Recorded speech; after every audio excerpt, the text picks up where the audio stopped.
Қайырлы күн достар, тосап қосылған оңай жасалатын пирогтың рецептімен бөліскім келіп отыр. Видеоны соңына дейін көрулеріңізді сұраймын.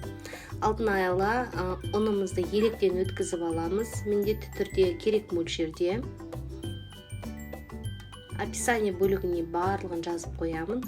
Онан кейін бір шымшым тұз саламыз, қамыр қопсытқыш қосамыз, және де сары майымызды алып, қатып тұрған осындай үккіштен өткізіп, ұнға аунатып, үккіштен өткізіп аламыз.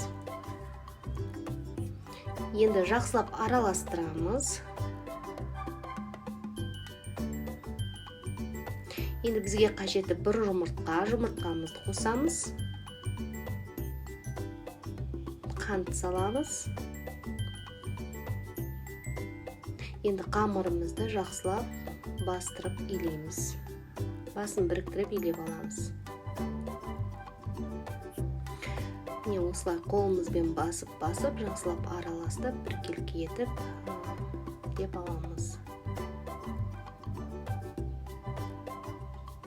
Енді екі бөлікке бөлеміз. Біреуін кішілеу қылып, екіншісін үлкендеу.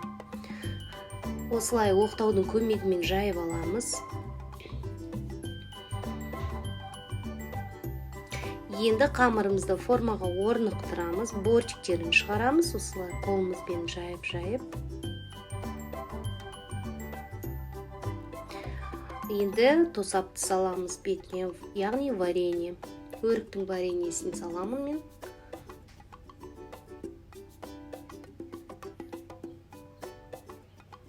Енді қалған қамырды тағы да жаямыз, ұзынша етіп кесіп аламыз. Бетіне сәндік үшін жасаймыз.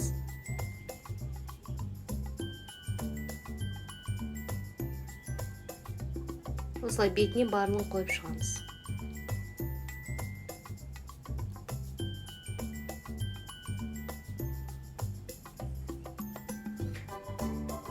Пешімізді алдын ала қыздырып қоямыз.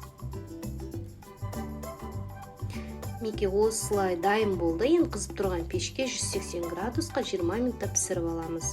Достар, міндетті түрде жасап көрсеңіздер болады. Сіздерге ұнайды деген ойдамын. Жасалуы өте оңай. Каналыма тіркеліп лайк басып, комментарий қалдыруды ұмытпаңыздар. Сіздермен болған мен Жанар. Барлықтарыңызға ас болсын.